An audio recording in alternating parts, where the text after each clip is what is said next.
Hi, this is Robert Scheer with another edition of Scheer Intelligence, where the intelligence comes from my guests, and in this case also vast experience. Our guests are Oliver Stone. He has a new book out called Chasing the Light, Writing, Directing, and Surviving Platoon, Midnight Express, Scarface, Salvadore, and the movie game. And the movie game is what he's describing as his life until he turned 40, and he made those incredible movies and very much relevant to our discussion today with Major Danny Sjursen is the movie Platoon, part of a trilogy that Oliver made along with Born on the 4th of July and Heaven and Earth, movie that my favorite of the three actually, that depicts war from the viewpoint of a civilian and a woman at that in Vietnam. And the interlocutor or conversation is with a person who fought war in a very different generation in response to Vietnam and its failures. We ended the draft. We ended basically the citizen army. And Major Danny Sjursen is someone who grew up in Staten Island and a family of firemen and cops and other people like that in Staten Island. And he entered West Point after 9/11, the first class to graduate after 9/11, I should have put it more accurately.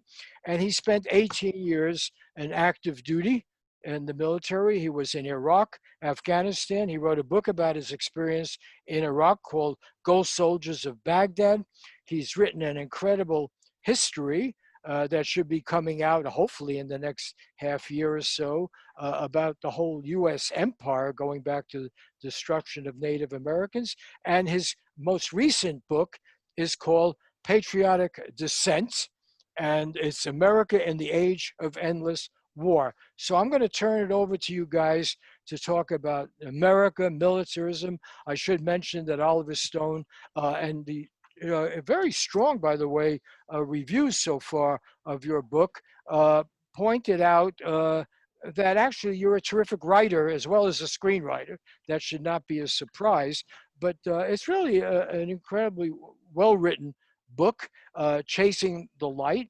And it's an examination, basically, even though he doesn't use the word patriotism in the title, it's really an examination of what does patriotism mean, what does country mean. So Danny, why don't you tell us why you wrote a book about patriotism and how it relates and how Oliver's work, because I know you saw his movies before you signed up to the military. So why don't we kind of begin with that?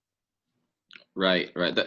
Thanks, Bob. That is correct. That I watched every war movie ever, right, and every Western. But I did watch all of Oliver Stone's movies, or most of them, especially Platoon and Born on the 4th of July. So Oliver, you did not stop me from signing up and going to West Point. So I think I should hold you directly responsible for that.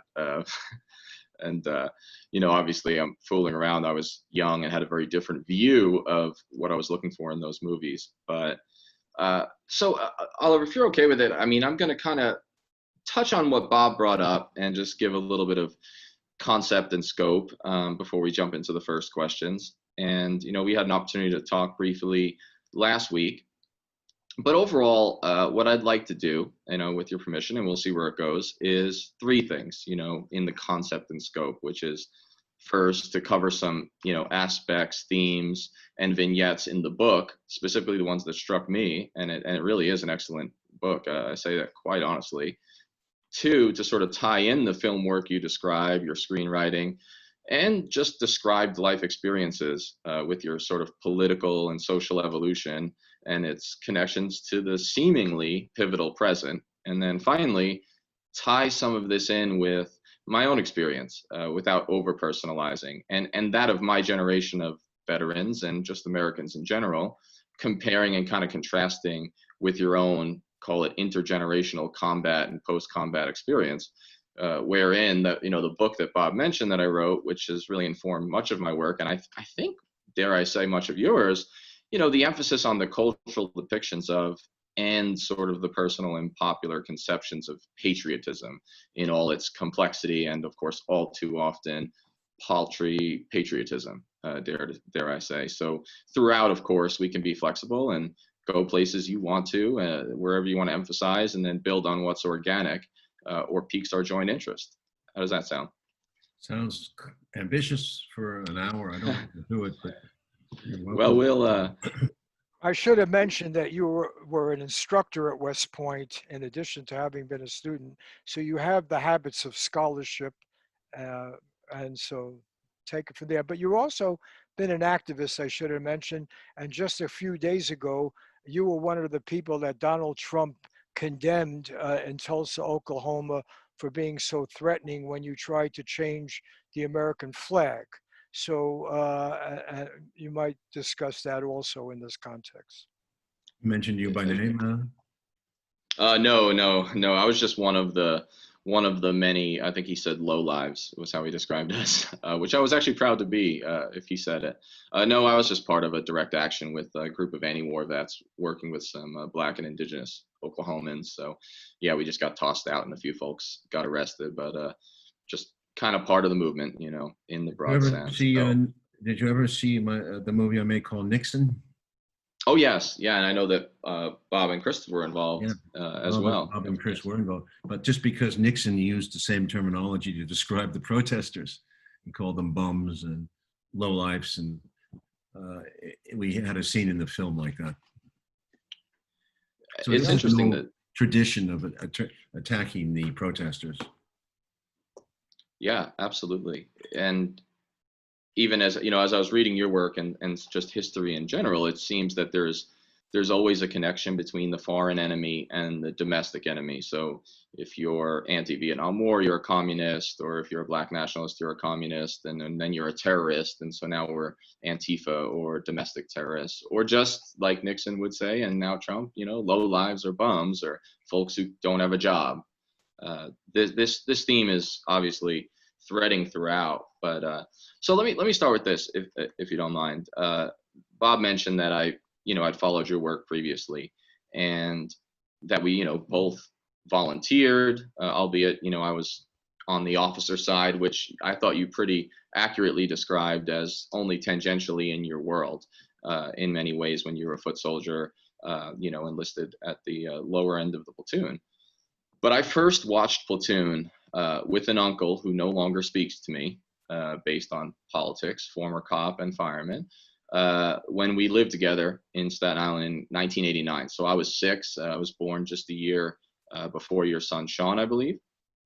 At the time, it was a war movie to me, obviously. And then even the first 4 or 5 times after that I watched it, it was more about the action, and I did enjoy some of the character development, but I saw what I wanted to see in many ways. So it was the combat scenes and the gore and just that aspect of it, which tends to dominate in most other folks' Vietnam War films, but not yours.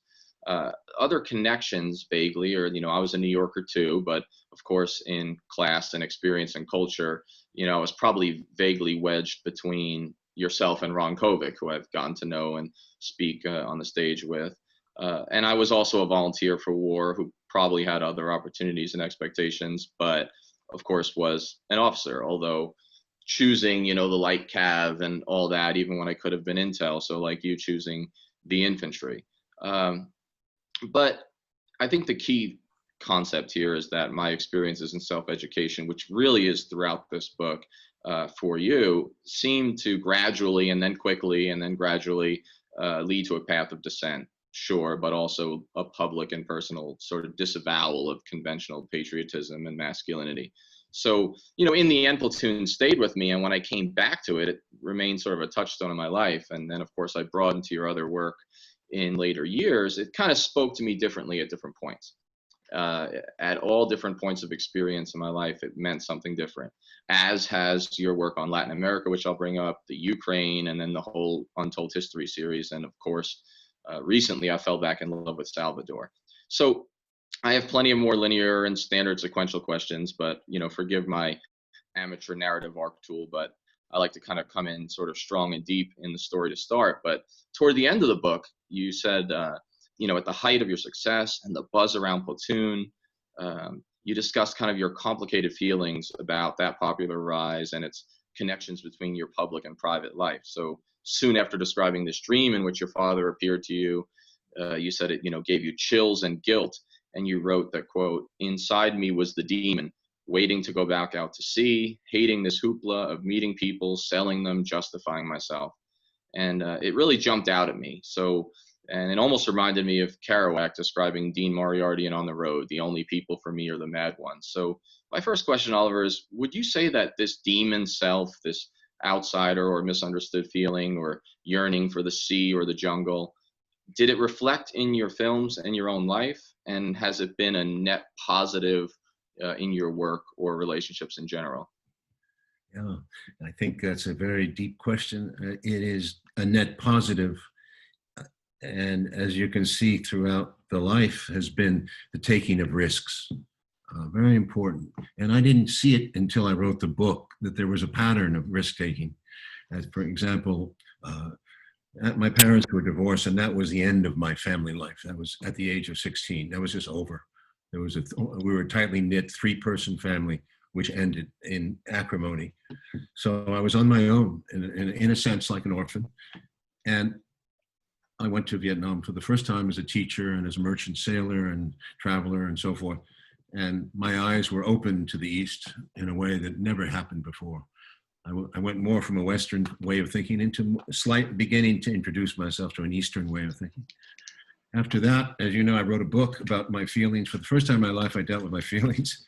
I was about 19. The book was rejected, and in pain, I left college a second time and went into the military. I wanted to go to the bottom. I wasn't interested I wasn't so much, of course I was a patriot because I never thought about it. My father was always a Republican, and I was inducted with those values, and I'd seen all the movies you probably had seen and believed it very much, like Ron Kovic, but not really my demon was inside me, was asking for punishment, I suppose, for having been so narcissistic as to write a book and wanting to be judged in a realistic, outside myself way, going into the army, going to the bottom of the barrel. And I said this in Platoon, the bottom couldn't be lower than what a private PFC in the jungle is. And I wanted to go right to Vietnam. I wanted to go right to combat. I didn't want to fuck around. I wanted to get through training as quickly as possible and go over there. And if I was going to be killed, so be it. I was ready for it, you know. So that was my state of mind. And of course, as you may know, when you're in combat, when you're in a jungle infantry outfit, you learn very quickly that it's a brutal existence in the jungle. And you're always kind of worn out and tired and sleepless. And it was wet too. It was the monsoon season, mosquitoes, all that stuff, and constant small firefights. And I got wounded twice pretty quickly in the first 3 months. And it wakes you up, you know. But I can't say, and then I went on to I was in 4 different combat units. Each one had one pattern that remained the same. There was a civil war, a split in the units. There was like a blue element and a red element. There was a rebel element and a law and order element. And I saw that everywhere in Vietnam. We can talk about that in more length. Officers class 2, but above all, the master sergeant class were my nemesis. The master sergeants were running the military. I ended up in the 1st Cavalry Division up north, and I got the Bronze Star in a combat action and so forth. I also saw a significant human wave attack on the night of January 1, '68, when I was in the 25th Infantry, which I write about in the most strangest way, because you'd think in a human wave attack, you deal with the enemy. I never saw the enemy that whole night, and it was an interesting, ghostly experience for me. But I did see the enemy in many other encounters. Generally pretty close. I don't want to get sidetracked. I came out of Vietnam alienated. Unlike Ron Kovic, I did not protest. I thought both sides were full of shit. I thought Nixon was full of shit. I thought he's going to just continue this thing, and he did. And you know, actually, I was thinking about wanting to, do violence, get rid of Nixon. I was pretty out there. took me a year to get back into a civilian mindset. A woman helped me, and I went back to film school after about a year.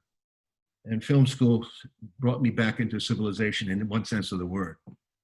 Okay, and films helped me a lot in. Films helped me a lot in my life. Turning that down. Films helped me a lot in my life, and going to, as you know, I had a rough time. I wrote Midnight Express, but also wrote Platoon and Born on the 4th of July. Both films were rejected over and over again. It was a humiliating 10 years in their 76, 78 period. They would make Rambo films, but they would not make Platoon, or they would not make Born on the 4th of July. It was heartbreaking to go through this. And I talk about that in the book and how close it came to Born on the 4th of July being made and so forth. Bob knows that story. It was heartbreaking. But risk-taking is where I started. So that's the theme. And I think the biggest risk after the Vietnam experience and going out into a business, I had no training I had no proven ability as a writer, but I believed in myself, and I was rejected time and again, taking the risk of just having nothing in my life. At the age of 30, I come to a place where it's a fork in the road, and I say, I can't, and my grandmother dies, and I make a big thing out of my grandmother because it ties into the concept of family and what she's French, and the heritage I came from, which is a split heritage, my mom being French, my father American. So what happened is after 30, I had some success with Midnight Express. And it's a great story what happened, but the truth was I also had a great deal of failure still. And after I kind of got thrown back down by the fate of one of my films, The Hand, which I liked, I ended up at the age of 39, which is along now. I'm getting along in my life. How old are you now? I'm 36. 36. Well, which at is interesting. 39, I'm sort of closer to the point you end the book. I think you know the kind of risk I took at 39. At 39, I took the limited amount of money I had. I said, I'm going to make this crazy movie with this crazy Irish journalist I love, Richard Boyle, about Salvador, the Salvadoran Civil War of 1980. I went for it whole hog. And I was so crazy and so desperate that I wanted to make it for as little as $300,000, $400,000, $500,000, whatever it took. And Richard and I went down to Salvador because he had contacts there. And his plan, Richard's crazy plan, was to con the Salvadoran military at the highest level into supporting our plan and giving us the choppers, the helicopters we needed to make the Salvadoran military look great in wiping out the rebel element in Salvador, the FMLN at that point. It was amazing that we thought like this. We thought we could get away with it. And then we thought after that, they'll give us everything we need for 50 grand, 100 grand. And then we'll move up to Mexico and we'll shoot the rebel side of the thing in Mexico. It was destined to be a disaster that way. But I was willing to sink my last dollar, my mortgage, everything I had into this movie. And thank God, it would have been a disaster from beginning to end. There was no way. Plus, Richard Boyle was going to act in the movie. You understand how that's a risk at the age to wipe yourself out. I had a new family. I had my mother to support. I had a new boy. I was married. And I just wanted. That's how desperate you are to make a movie, and you'll cut any corner. You'll sell your mother. They say. I don't know that I would have, but basically anything to make this movie. So that's also what the book is about. It's about making a movie at any cost, make your dream happen.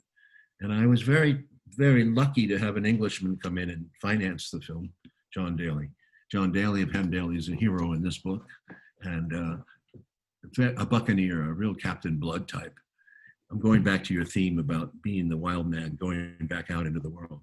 And then I had the huge, huge amount of success with, unbelievable. The whole world flipped with the Platoon, and Salvador was belatedly recognized. And my career after 40 went to another place, into the stratosphere. However, in me was the demon still. And I say that throughout the book. You can see there's a mother side and a father side. I say my father's side is rational, he was the writer. The director was my mother. She was the outgoing type. She loved people. And a director has to do that. A writer works alone, a director works in a larger sphere. So I combined those two elements. And at one point in the book, I think you saw that I said, I became double-minded. I realized I was double-minded. Double-minded is an expression from Homer about Odysseus and his travels. Double-minded it means consciousness, to have a consciousness that is beyond what you started with. And in that consciousness is always this desire to get away from who you are, to be the double. In other words, I'm here, I have a family, I have a life, I'm rational, I have income, I have to pay taxes, but there's another side of me that wants to be out there in the world like a young buccaneer with his pirate ship, undergoing all kinds of adventures, experiencing the world again. That was even at 40, I had that feeling. That's what drove me on Salvadore.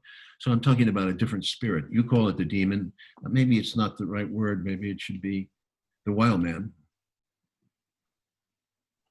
It just was really interesting throughout the book, picking up on that aspect of, you were described at one point as the demon, or as this like yearning to be out there or take the risks. And I can't help but wonder, perhaps it seems obvious, but that must have set you apart when you first walked into the Hollywood world. I mean, I cannot imagine that very many folks your age in that business were Vietnam veterans or had experienced what you did, even in the kind of merchant marine and, teaching and not writing the novel before, and some of, what came after with some of your radical feelings and pent up violence.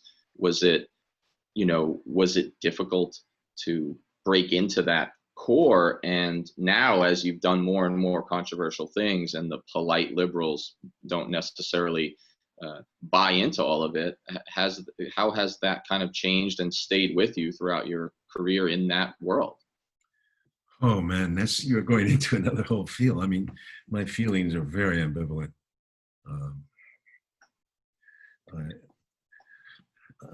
I don't know that I can answer the question in full, because you're asking about a whole subset of people. Hollywood is filled with enormous talent, very creative people. Some of them have unbelievable, far more talented, more creative, better writers than I am. And everyone has their own view of the world based on their subjectivity. And it's true, many of these people have not experienced war. Most of them have not. So they don't know. So when they call themselves liberal and they say, look, we got to go beat up Venezuela, or we got to go beat up Iran, it's incredible to me how stupid they are and short-sighted. And even Joe Biden, as much as many people appreciate his running against a man they're fearful of, Joe Biden talks like a hawk, even an Uber hawk. He's to the right of Mr. Trump when he talks about Russia, or he talks about China, or even China, and Iran and Venezuela and North Korea. Oh yeah, North Korea. Let's not forget that. So it's another world, and that it's evident in Hollywood that's going on, and I don't belong here, and I never felt like I was an insider. I always, believe it or not, even with 3 Oscars, I never felt one of them. And I've always kind of had an outsider status, I suppose, which is okay with me because, as you know, I'm a writer too, and I can live in my head. I don't have to have the necessary approval of this bourgeois audience, of this bourgeois class that I'm in. It's just the way it is. I long ago realized that I was one of those people, like who was going to be a pirate in his life. And frankly, I can't complain. I don't have the same energy as I did when I was younger, but I have to live with myself. And that's one of the good things about writing this book, by the way. I mean, I just got a hard copy today. Oh, wow, great. Can you believe it?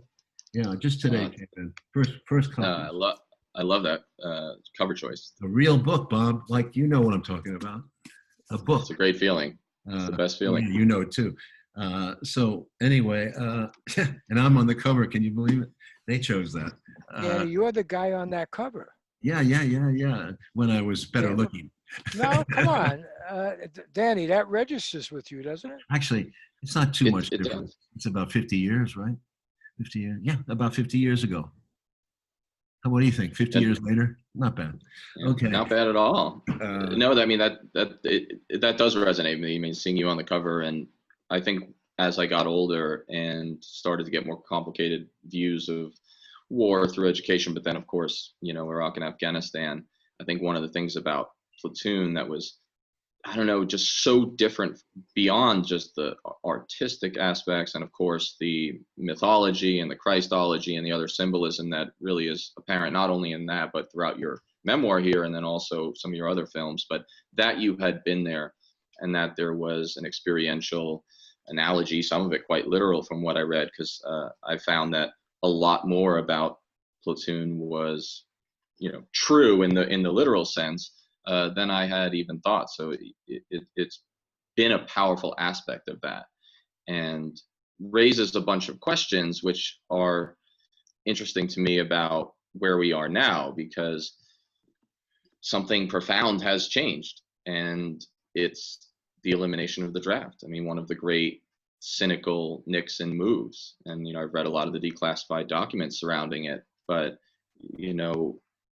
there was this time, I remember you mentioning in the book that after Platoon's success, you went to the Harvard Club, I believe, and had like an interesting and very complicated experience there, interesting questions from the crowd. And as I was reading it, I was thinking to myself how, only 30 less Harvard graduates died in World War II than West Point graduates. And I mentioned that a lot in some of my talks. And then, of course, no Harvard graduates, right, have been getting killed in Iraq and Afghanistan. And the actual stats for the Ivy League are incredibly low. And so I can't help but wonder if even your own decision, complicated as it was, unique to you as it was, to leave Yale and volunteer for all kinds of reasons, not solely political by any means, that sense of duty or that sense of experiencing the real, right, not having to fake it, as you say in Platoon, and be a fake person. I mean, has that ideal, is it lost? Is that a lost ideal with the elites now completely really opting out of service? And do you have any general thoughts about how getting rid of the draft has changed warfare for Americans? We're jumping around to big conclusions about, right. You see, you have to realize the book ends in 1986. I had come to a certain place in 1986. And a lot of the things that I've developed into, evolved into, came later. But the very key paragraph here in the Platoon experience is at the very end, before I get the Oscar for Platoon, I talk about, I say, so I'd come to this moment in time. Success was a beautiful goddess, yes. But I was being seduced by this vindication, this proving myself to my father. Was it the acceptance? The power? What did I really believe? I'd made it a moral issue that America was truly wounding itself in Vietnam with our struggle between pro-war, anti-war, right, left, Barnes, Elias. But was I avoiding the larger moral issue of the wholesale slaughter of 3 to 4 million Vietnamese people and all that implied? What had really happened to America? It was no longer just about Salvadore or Vietnam. My mind was still scared of this confrontation. It was a mind that would have to evolve further, assume greater risks, one baby step at a time. You are 36 years old and you are further advanced along that scale than I was. I was still scared. Ron Kovic was much more radical, but on the other hand, I thought he had missed something that of course, I came from a very conservative background, so it took me, like you perhaps, it took me some real nail pulling to come over to understand the world in a larger, and I kept growing. That's the whole point. You can't be at 40 years old, you can't be who you are when you grow, as you grow. I just grew a little late, When I went to Vietnam, Pauline, one of these critics said, what, this guy is an idiot. What does he believe everything he hears? Didn't he read Mad Magazine? That's what she said about Ron Kovic. Well, Ron Kovic never read Mad Magazine. And even if he had, and I had, it didn't change it. This was a real situation. This was real. We thought it was a war. I really thought they were communists. And I thought they were threatening the United States. I did. Maybe I was stupid. I was 19, 21. So I wanted to be authentic. That was the bigger issue. I wanted to go to the bottom. I had to see the bottom to know. And I think that's an experience that young people still have. They may not do it the same way, but some people want to go out into the jungles of Bolivia or whatever and work on some NGO or nonprofit, or be a medical person, or just be on the front lines. This is important. I think that's still there in the environment. I think there's no sea anymore. You can't go to sea as a merchant sailor, at least in the American merchant marine. But, you know, I think there's still a desire to experience it. By going to the bottom, you get very important view of the world, how bad it is for people and how tough it is and how ugly it can get. Ugly. And whatever they say about the bullshit, I mean, I hear many officers talk about the spirit of the men and all that. No. What happens in combat is much gruesome, and people can be really ugly, and they can also be noble too at times. So I didn't have any illusions after I came out of that. And I tried to put that real violence into the movies. And of course I paid a price for it. Could never get around that. I mean, people don't understand that I hate violence, and the violence in the movies is heartfelt. The only movie I ever did that was a joke in terms of violence was on purpose was Natural Born Killers, because it was satiric. But everything else, Salvadore, Platoon, Born the 4th, Heaven and Earth, was based on hating violence and just showing it. And what people forget is that violence is underplayed. It's overplayed or underplayed. People don't understand in America, because we have all these stupid cop shows. I take a stance against cop shows back in the 70s, which show bad guys are always getting caught, good guys are catching them, the guns go off. No, it's ridiculous what they show, because people get hurt when you have a gun go off. So the real meaning of one bullet in Ron Kovic's movie going to his spine has a tremendous lifelong meaning. That bullet goes from here to eternity. And I wanted to drive that point home, and I fought for it, and it's been lost. Nobody gets it. I'd go to the press club, National Press Club, and I talk about it. They look at you blank. They don't know what a bullet can do until they does it. And that's what's going on with this George Floyd business too, because, let's say the Black people are much more aware of violence. They see it, they live with it. The police are on top of them.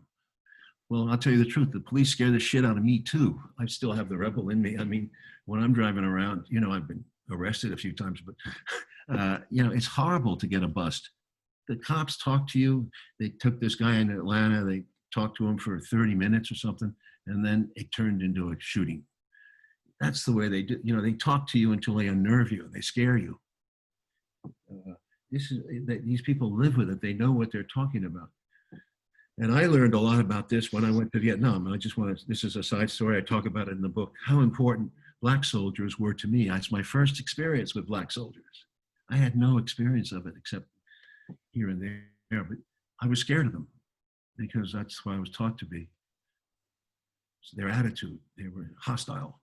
And in Vietnam, it was a whole different ballgame because everybody was tough it was just a tough, mean existence in the platoon. We talk about officers later, but there was a group of Black men in each of these platoons. And finally, towards the end of my tour, the last 6 months, I really started to mingle with them, smoke dope with them, listen to their music, talk to them, and go to their hooches when we were in the rear and we're relaxing. And I tried to show some of that in platoon. I think it's important. But from those men, I learned to keep a hold of something inside myself that I was losing touch with. I was becoming tougher, more callous, much more callous. And you see it in many troops over there. You saw it constant. There was not only racism, but there was just callousness to the Vietnamese, the indifference to killing civilians, to hurting people, to destroying their homes. It was evident. It was in the Agent Orange. They dropped all over the jungles. It was the constant overflights, the bombings, we're just blowing up people. That attitude of wasting the place was prevalent, and I was living in it every day. I needed a release. I needed a refuge from that. And in those hooches with those men, I found it. and I tried to pay homage to it. His best friends in the movie are black soldiers. And of course, there were some black soldiers who were hated the white, who were just racist too, and they didn't want to deal with a white guy. I didn't know those. They avoided me. I avoided them. But and there were some rotten apples in both. You know, no matter what race you are, there are rotten apples. We know that. We don't have to talk about that. But anyway, that really makes that has a huge role to play in later developments of my life. Can I just ask you a question, both Danny and Oliver? At the core of this and this notion of patriotism that Danny challenges in his book is a notion of American innocence, virtue, and a contempt really for the other. You know, when you went to Vietnam or earlier, we were 6% of the world's population. Now we're about 4%. We've had a tremendous footprint on the world. When you did it was in the name of stopping an enemy, communism, which we didn't understand. It was gibberish and it was cynical. Danny has been fighting this enemy of terrorism, but he still has to go into those villages. They look different, they're arid and so forth. So Danny, you know, you've been through a hell of an experience here that parallels Oliver's, and even though he says, well, you're an officer, you were out there. So why don't you talk about it a little, have a little meeting of minds here about the enemy? Well, sure. I mean, I try to be humble in these situations because I didn't much like officers myself. And I clearly was one. And I mean, a West Pointer at that, which carries its own connotations and stereotypes, some of which are true. And there's a lot of sociopaths in their ranks. But, you know, I think some of it was contrived, but I made it like a real effort to believe. I think I started to believe that I was more like my soldiers than the other officers. And some of that was fantasy because I thought, like, from a class perspective, I had more in common with them. I had a very skeptical view even early on. And, you know, I was one of the things, I always had very good evaluations, but one of the things that I was constantly critiqued for was that I was too close to my soldiers. You can't be close to your soldiers and all this. So, but I will say that the idea of the other and the enemy is striking because, Oliver, you're talking about Ron Kovic, and one of my soldiers, actually the first seriously wounded soldier on December 14, 2006, was Ty DeJane, who I'm still very close with. He was an E5 sergeant and was shot in the spine. And he is also wheelchair ridden, and we visit each other a few times a year, and it's a mess and all that, of course, involving, the usual partying and stuff. And so that was affecting to me because every time I see him, and that was now 14 years ago, it's very real. And so I don't need to tell you about that, but I think we share that notion of this is not the movies. And if it is the movies, in your case, and when you choose to present it, it seems that you do have this authenticity relationship and your refusal to sort of sanctify or, play it down in any way. And then finally, and this will bring me to, I'll let you weigh into Bob's question, but this will also bring me to something I want to talk about regarding Salvadore and also your trilogy is, and I know you saw this too, in Iraq, we walked into a civil war. Well, we created a civil war, and then we picked up the pieces. Literally every morning we would pick up the bodies left, tortured and murdered or sometimes beheaded in the soccer fields, and we would count them. And, in many ways, that's what turned me against the war more than losing my own soldiers.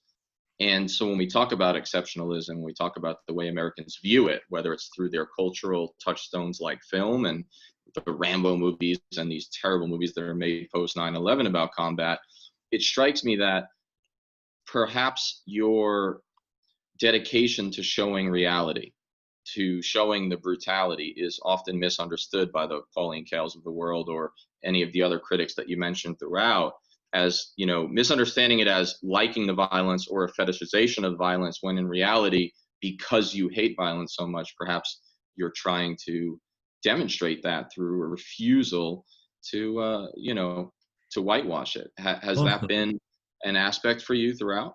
And also, yeah, as I said in the book, it's in me too. There is an aspect of that ugliness is in me. Charlie Sheen comes out of that war in the movie. He says, I'm the stepchild, I'm the child of both Barnes and Elias. You take in the poison. You take in you have to survive, I suppose. You can't be an idealist in a war. You're on side. It's a very dirty situation. So I came home a darker strain of myself, and I saw it in myself. And so when I did these movies, and I let it out, show it, man. Show it in all its ferocity, and let them fucking realize. That was what misunderstood. And thank you for saying that. That's been constant in my fucking life. It's constant. The last really violent film I did was Savages, but which I tried to make as fucking ugly as possible. But before that was World Trade Center, which is interesting because it's violence that is natural for an accident. You see the whole cave in, you see two men trying to survive. These are real men based on real stories. We tried to really stick to the details and their family life and how they were affected by the men in the hole for that amount of time. I think it was 36 hours or something. The violence in that movie is very real. It's close to death. And I mean, the film did very well, but it was misunderstood. And it became what about Oliver Stone is suddenly backing the government point of view or something. It's crap. It wasn't about that. It was about men surviving under most difficult conditions. I'm sorry, I went into another thing. Violence is important to show, very important. And part of the problem that this Black Lives people are having is that people don't realize what it's like when a cop pushes you around and bullies you and scares the shit out of you. Even when you see him, you don't have, you just don't want to talk to a cop because even if it starts under the best of circumstances that we just saw in Atlanta, it can end on the worst because he has control. He has the gun. And if you fucking start to slip up after 10 minutes of conversation, he'll be on your case, man. These guys are bloodhounds. That's what's scary. These guys are overtrained to kill. They're warriors. They're training to be us against them. And that's what's wrong about this thing. And that comes from military thinking. Let me make another point about Biden, because I think it's interesting. To me, Please. Bob wants to talk in the big picture. I'm talking about dramatics. It is so dramatic. This is you ever heard of Greek tragedy?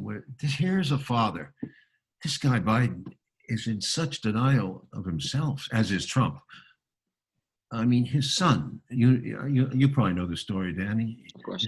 He's in Iraq, and he happens to be an officer and all that, and his work is around a waste pit, they called them, right? Where Burn they pits. burn all that. What? Burn pits, they just call them, yeah. What do they Burn call pits. them? Burn They pits. call them burn pits, yeah. There's a And lot of they burn lawsuits. all right now. this shit, right? They burn the rubber, they burn everything. Batteries, And yeah. it's very carcinogenic. I mean, there's chemicals in there. And guess what? The war ends, the kid develops brain cancer. He's a young, healthy man, brain cancer, and he dies. And does Biden know? Does he fucking recognize it? He acts like he doesn't. I mean, Yeah, don't you think that's Shakespearean? It is. If I may, Oliver, not to cut you off, but this is so important what you're mentioning because, well, first of all, whenever I criticize Biden on any level, I'm just shouted down by the liberals. But like when you personalize it and the Shakespearean and the Greek aspect of it, one of my fellow anti-war veterans from an organization I'm part of, Veterans Against the War organization, confronted him about Iraq and asked him about why his foreign policy, is kind of to the right of Trump.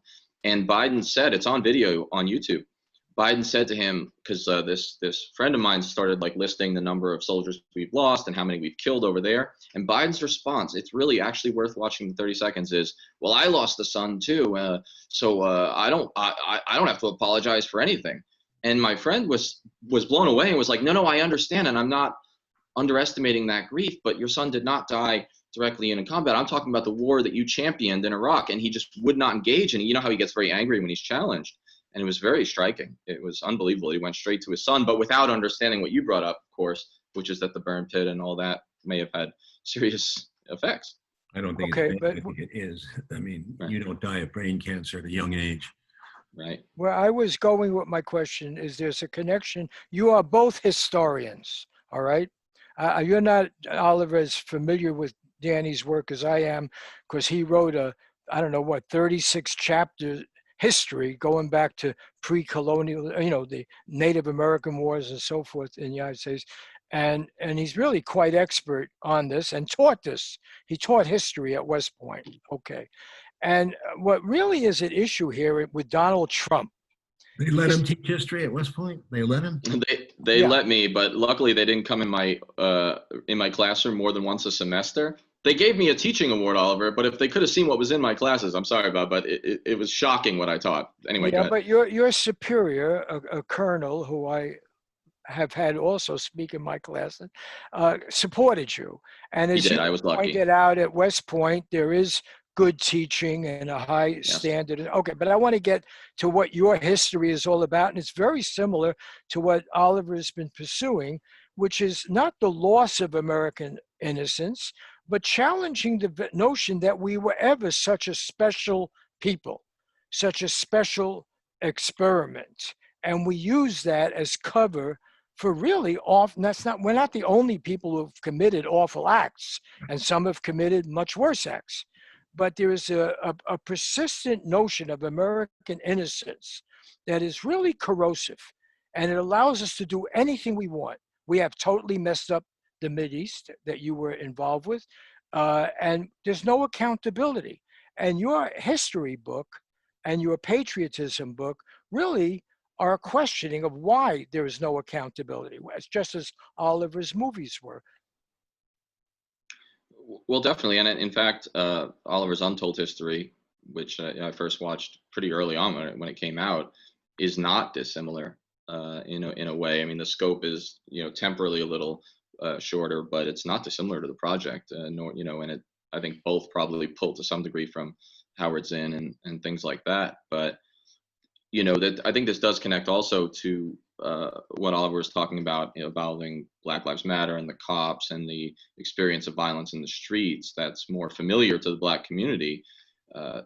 In a visceral sense, it seems that, for example, the indigenous and the Black local groups that invited my veterans group to Tulsa are familiar, even if they don't have the scholastic attainment at the university system. They understand what you're describing, this mythology of innocence, this mythology of exceptionalism, in a way that I think your average white, and especially white middle or upper middle class person, does not. And I also think this links, and I'll ask about it, to many of Oliver's movies, with particular attention to Salvadore, which is the inability of Americans to recognize or even have a capacity for empathy for the other, the foreign, the victim of war, the feminine that Oliver, that you boldly put in the forefront in, Heaven and Earth, and then of course, as well as in Salvadore.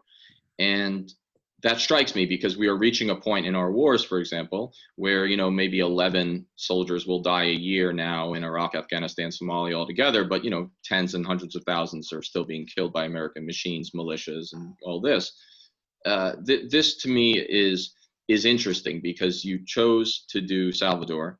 And as you mentioned, you mortgaged basically your entire financial life to do it, right? And took this risk in the interest of at least what I saw, and correct me if I'm wrong, was a commitment to demonstrating the effects of decisions made in distant capitals, including Washington, to humanize the victims of these wars and these systems, and to not shy away from showing the dark side, whether it's a nun being raped or a soldier's face being blown off, and all the criticism you receive for that.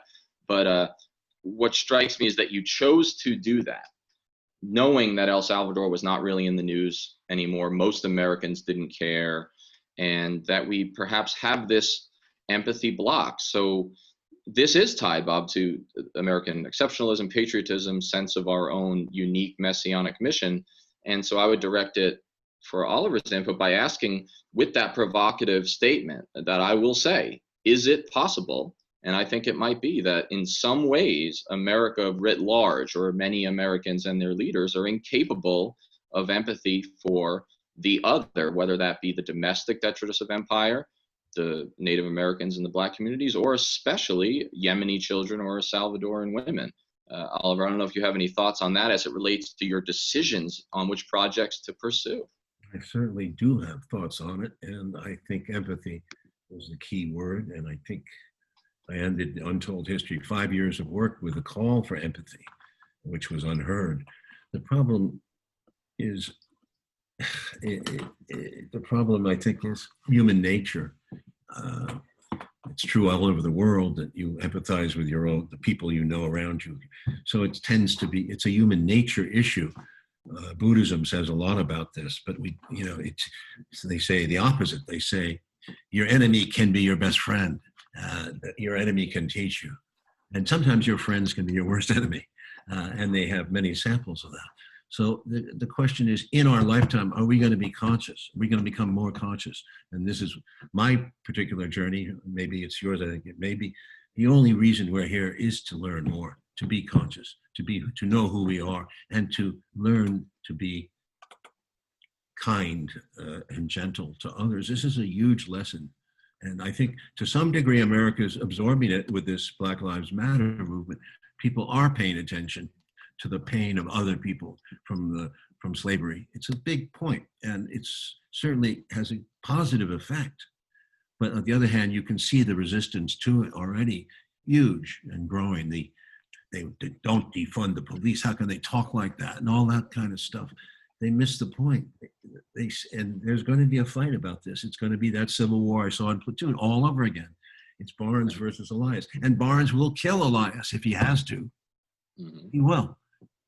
They're not going to give up. I don't know what it is, but it's a violent streak. It's that lawman streak still. It's the old West. This is not going to go down easy. It's not going to go down easy. I worry, these next 4 or 5 months could be really ugly. But there's good people and they're learning. But it's a hard game we're into because these people are resisting. They don't want to think about empathy. Well, certainly this pivotal moment, and I think it does tie to your interest in the war on drugs and your decisions to even controversially bring that up at the Golden Globes in, I think, 78. Yeah. So, I mean, you've been on the forefront of this on a number of levels when it was unpopular, but you brought up Black Lives Matter and the protests, and it also links to Bob's broader point of, this police violence and this civil war at home. This is not about me. I'm a small member of a broader movement trying to accompany. The violent response to the police in these communities is such that when we were down in Tulsa, my anti-war veterans group, we sent 12 folks. I wrote about it today on Bob's site. We were invited by the local Black community to protect their Juneteenth celebrations. They asked us to provide security training and sort of be security. And that was, of course, ridiculous in a number of ways because we don't carry weapons, and there was only 12 of us, but it shows this palpable fear in the community. And I think if there's a benefit to the number of white people in the streets right now, it's at an anecdotal level, what I've seen in Kansas City in the streets every day is, I watched us get tear gassed and rubber bulleted in a park. We were peaceful, and I watched people pick up strangers' children and run them away from the tear gas. And the experience of the cops brutally taking us down when we dared touch their flagpoles 2 days ago and throw us, some of my friends were thrown on the ground, and it was very, very vicious. And then also petty in the sense that one of the Native American women who was arrested who I boosted on my poll, when she gathered her gear, they had put a Washington Redskins hat in her bag. And so why do I bring all that up? I think it relates to what you're saying about this pivotal moment. The experience of violence and the fear of the police, which is becoming realer for me than it has ever been and has been there forever for other folks. But this civil war within America, the empire comes home, is something I write about. And it seems that you described that very well about the post-Vietnam generation. And sometimes there's a delay, but it seems that the empire in the form of militarized police and all this, it's home today, right? I imagine you're seeing the same thing. Imagine I'm seeing this. Yeah, it's is the revolution going to be in my lifetime? It's going to be bloody, and America. Bob's question is a good one. I mean, does America have to bleed like a civil war in order to learn? The biggest problem in the Civil War Lincoln got killed. Okay, Lincoln was could have been a was the right leader maybe to lead us out of it. But Andrew Johnson was not up to that. And, this horrible thing set in where the South never gave up. And we see it constantly, I'm sorry to say it, in our politics today. Much of the legislation, the obstruction to most of the progressive thing is still from the South. The South, remember Jesse Helms, Strom Thurmond, going way back. Lyndon Johnson is George Bush. These two presidents got us into horrible wars. Lyndon Johnson, because he couldn't back down. His dick had to be bigger than the other guy's dick. And I can't forgive him for that. He was a Southerner. There's something about it. I sometimes think that Lincoln made a mistake. He should have let the South go, because I think slavery would have ended naturally over maybe a few years more.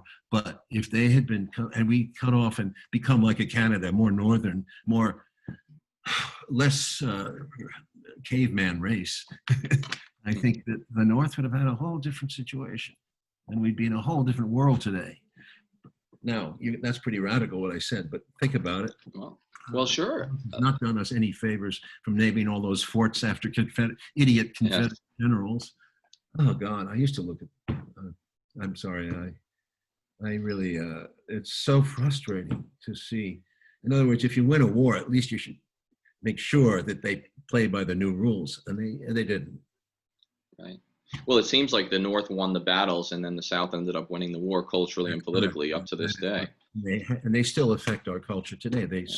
They've killed off so much good legislation, and also have created wars. Yeah, and if you look throughout American history, even before the Civil War, every single American expansionist war found most of its support in the South. Yeah. And today, when we get rid of the draft, the military, the all volunteer, right, volunteer in quotes, military is more skewed towards Southern and rural than it has ever been.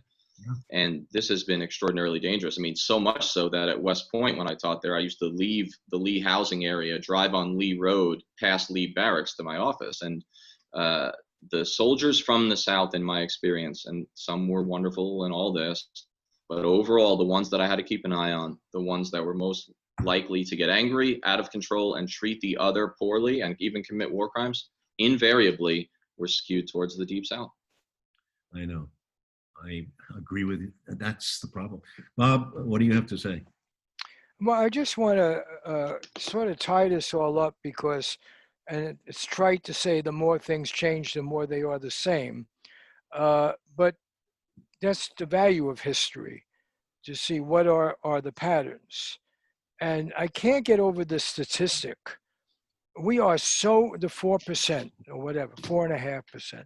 We are so important to the human experience, whether for better or worse.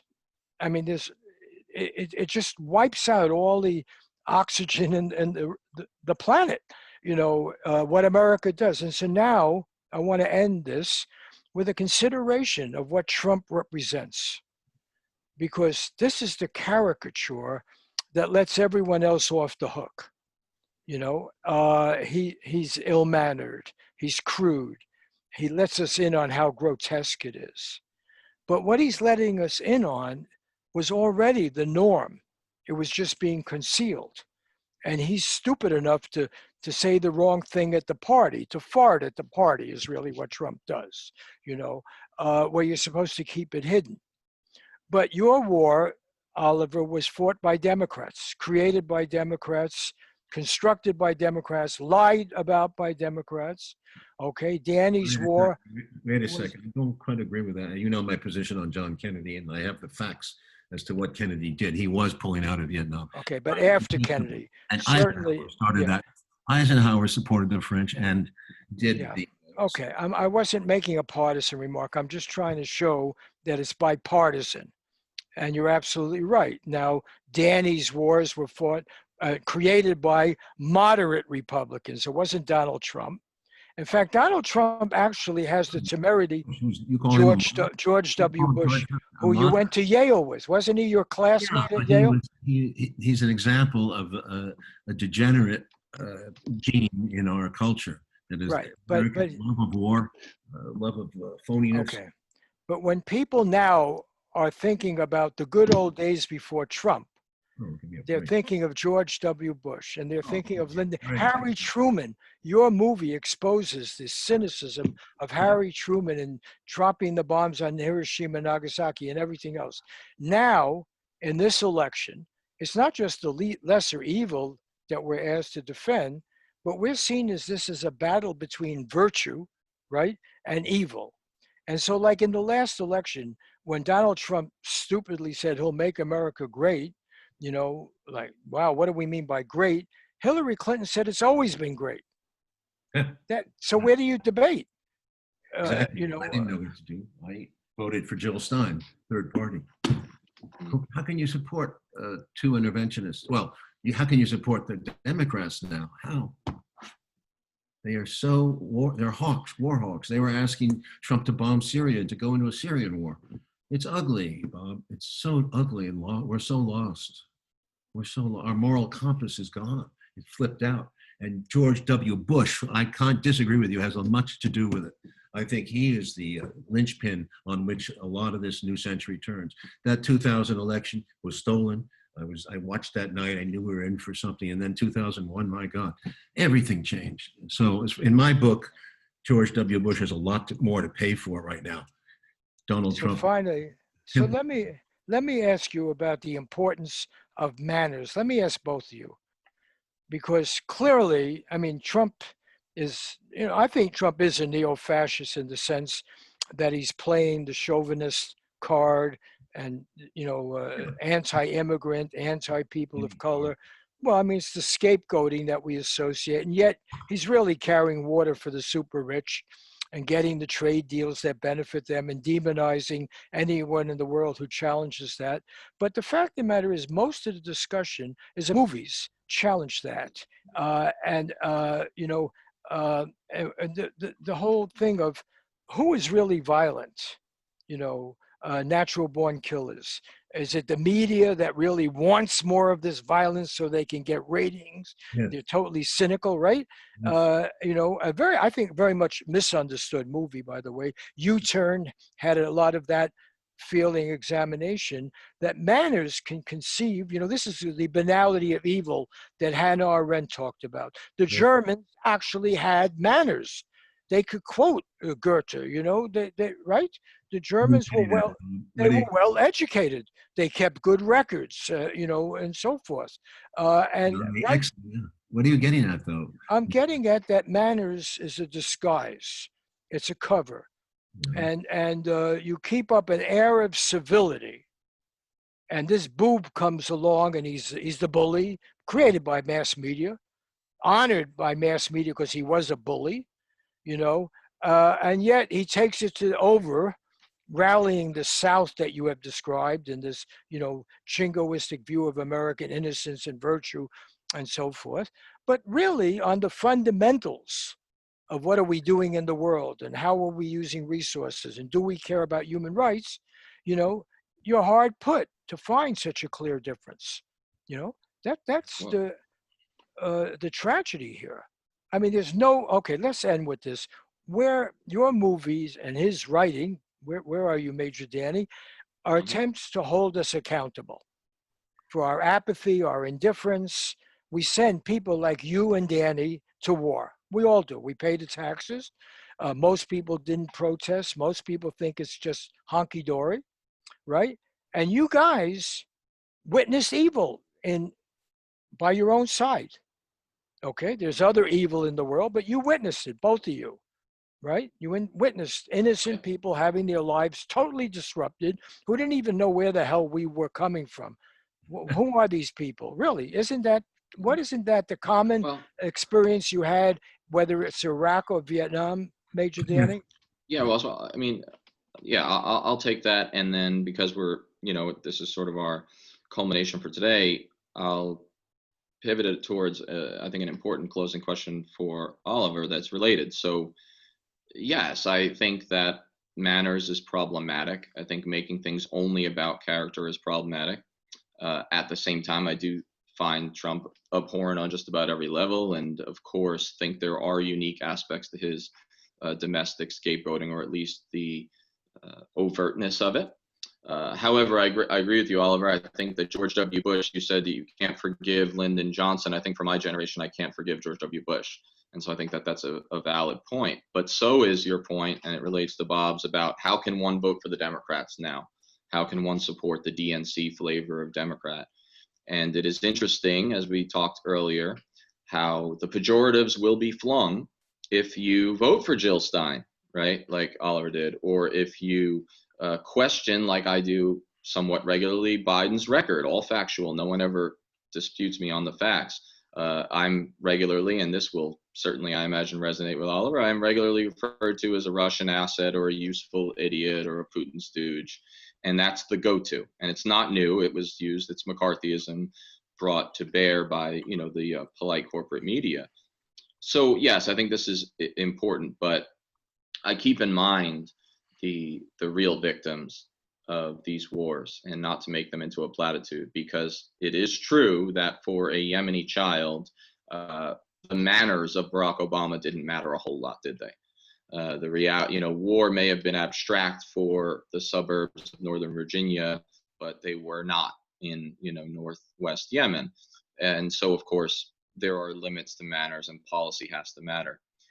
You mentioned, however, as I close here, that Oliver and I both served. We're sort of we ended up on the tip of the spear, so to speak, and most Americans don't like to look at that or realize their own complicity in it, right? Just by paying their taxes, or that this is done in their name, ostensibly. So that brings up questions about the role of the veteran or the person who decides to dissent after seeing what we saw. And I mean, Oliver's made a career of it in many ways, and in an artistic way that I can't imagine in a certain sense. I mean, there's a beauty in the art rather than the nonfiction.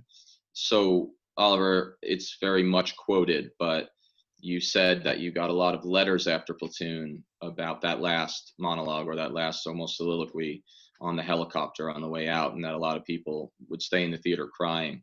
And I did many times in my life. And last week, when I told my son that I was involved with you, he suddenly got interested and thought I was cool, and we watched Platoon together, and then a few others since then.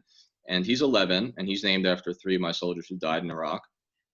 And he liked the movie, and he saw me get emotional at several parts, including that one. And then for Father's Day, he made me a card with Elias's death scene on it, because I told him it was my favorite scene. And nevertheless, the soliloquy, of course, as you know, those of us who did make it have an obligation to teach to others what we know, and to use with what's left of our lives to find the goodness and meaning in this life. So I guess my question is, and of course you can answer Bob's broader one, how do you define, and has it changed over the years, both that obligation to teach to others, and how one finds that sense of good in the world and peace? And now it's been 50 years since Vietnam.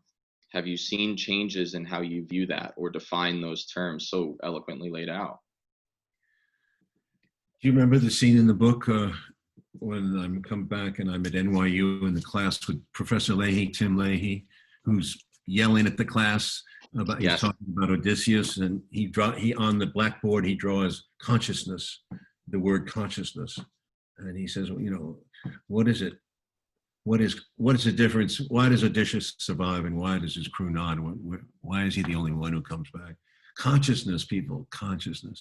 He points out again and again in detail where Homer points to this man who's special because he's listening, he's watching, he's hearing.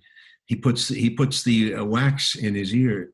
He doesn't put the wax in his ears when they connect the sirens, because he wants to hear what they have. But he ties himself to the mast. The crew does, in order to keep him restrained, because otherwise you'll jump overboard and try to join the sirens. It's a very telling tale, and it's the obstacle, the challenge we all face as individuals. We all have that temptation. We want to hear the siren call for war, whatever it is, and at the same time, we have to resist that call. We have to be very strong in ourselves, not to fight back, not to be angry, not to look for a revenge, not to look for an enemy. It's very important, and I think without it, there's no restraint on the human animal in us. So the goodness and meaning to me is very much about consciousness. It's about getting your consciousness to find. That is the meaning of life, in my mind. And you So struggle for that all your life, you know. I get one last question. To my mind, in our current moment, probably your most important movie was not about directly about war and peace, but it's probably gives us the great insight into why we have wars and don't have more peace. And that's the movies Wall Street, the two movies you made about Wall Street. And we have accepted as the norm, and we're now in the middle of not only a pandemic, but a lot of suffering and people losing their jobs and their sense of self. And we're at the moment that capitalism always faces. Do we have to only reward the most aggressive, the most, avaricious, the people who can run, or do we guarantee to ordinary people safety and sense of life? Roosevelt as opposed to Reagan, FDR as opposed to Reagan. And right now, we're in a situation where greed, money, power, all seems to be operating. And human compassion, which is in the original Wall Street, what was at stake, human beings, father and son argument. So to what degree, it's a big question, but, and we can revisit this at some other time, to what degree is this system of ours, which after all was not really about, uh, Tom Paine or somebody, but really more about, making money in Hamilton and so forth. To what extent is all of this a product of a kind of imperialist capitalism that we're seeing work out? Well, I think that's a little dogmatic of you. You're talking now as a Bronx-born 1930s Jew who believes very much in socialism. I don't. My father was who was a conservative, admired Alexander Hamilton. I would not say that Alexander Hamilton was going to be a person who'd run off in imperial adventures for war. I really think he was thinking about a domestic economy that would work, and he doesn't get the credit for that. So, I mean, I do disagree on that point with you, Bob. What happened in America has much more to do with World War II, it seems to me, because that was the key moment. You were around, the propaganda. Russia was finished. They were our ally. They had no money. And here was this big ballyhoo about Russia invading Europe. You know about the whole story. You were exposed to it. Russia is going to invade Europe because it's weak, and we have to do something about it, which gives the America the right, because of the fear of the Depression, to gear up into a militarized economy.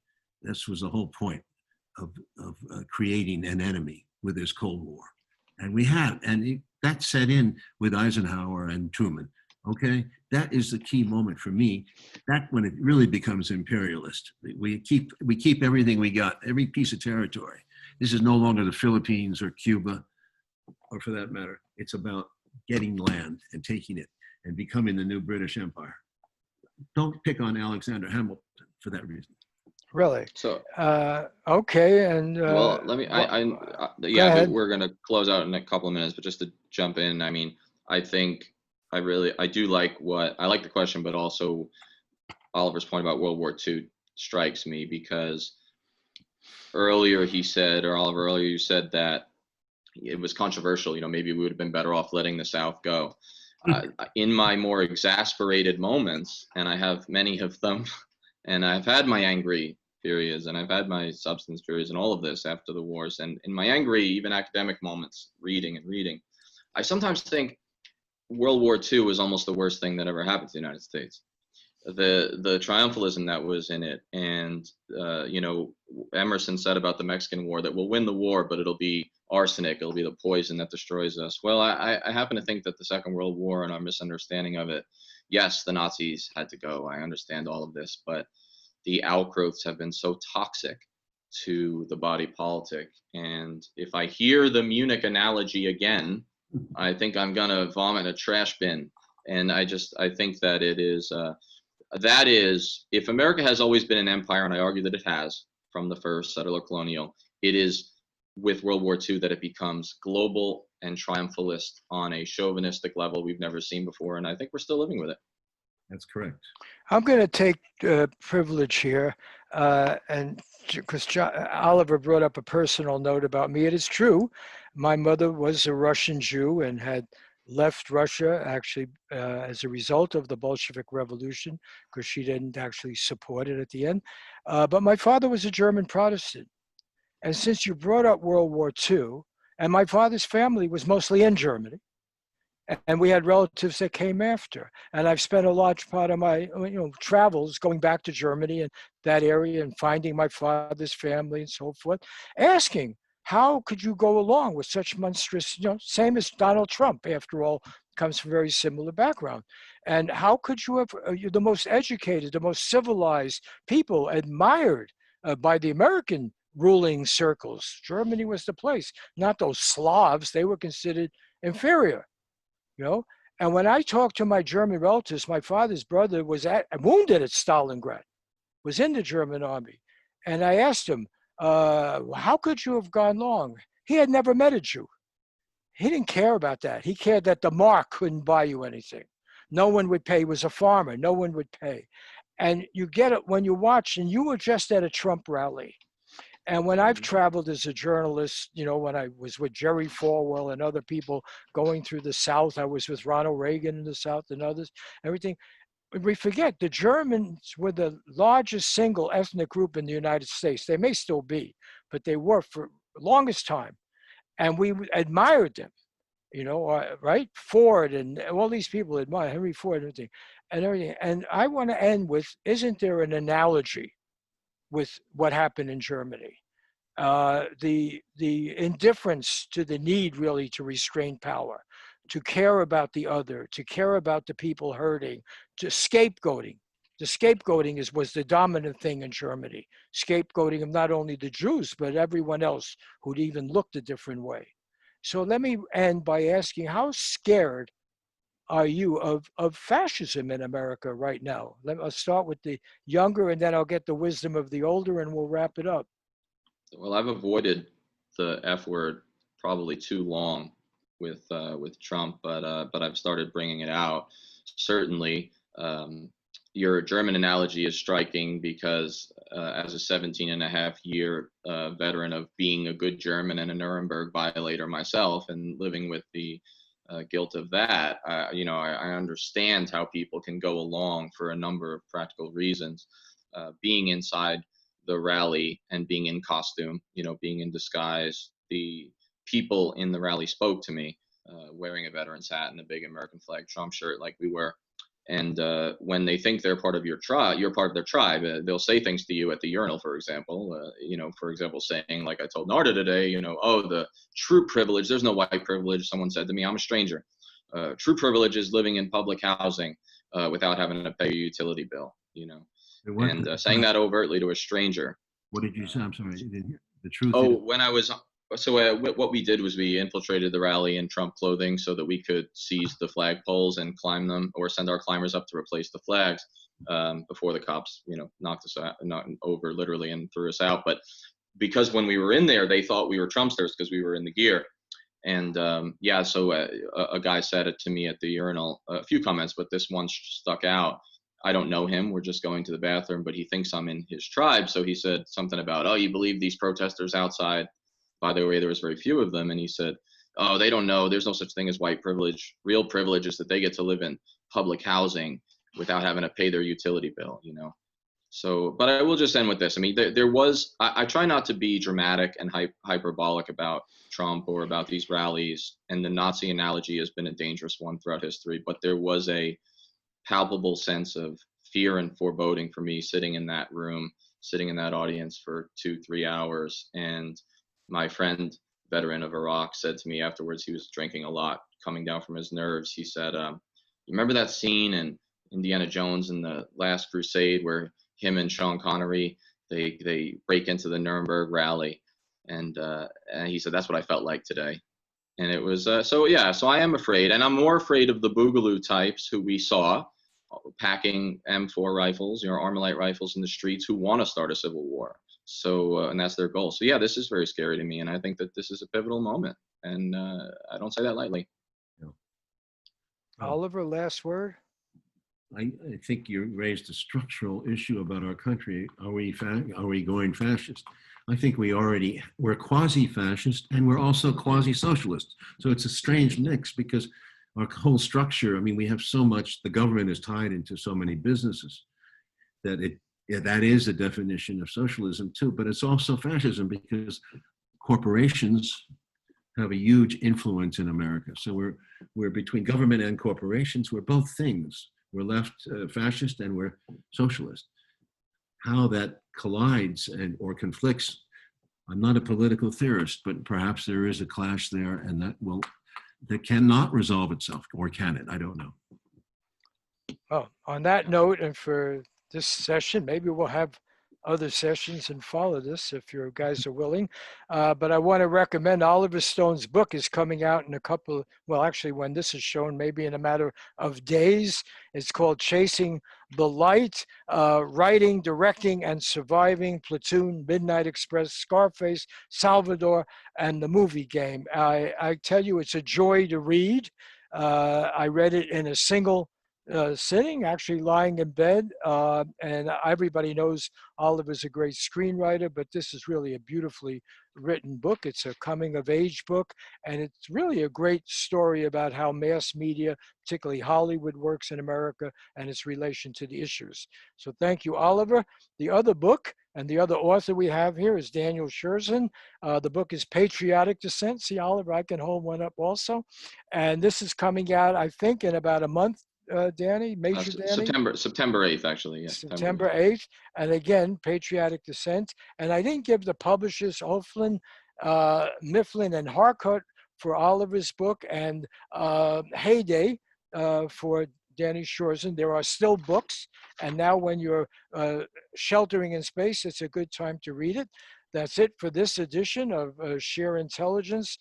Christopher Ho at KCRW, the NPR station, is our engineer there. Natasha Hakimi Zapata writes the introductions, and Joshua Scheer puts the program together and is the producer in charge. See you next week with another edition of Scheer Intelligence. But I hasten to say that these podcasts would not be possible were it not for a grant from the JWK Foundation in honor of Gene Stein, the late Gene Stein, who was a terrific writer and journalist and was very instrumental in supporting the civil rights movement and opposing the Vietnam War. So on that note, that's it for this edition. See you next week.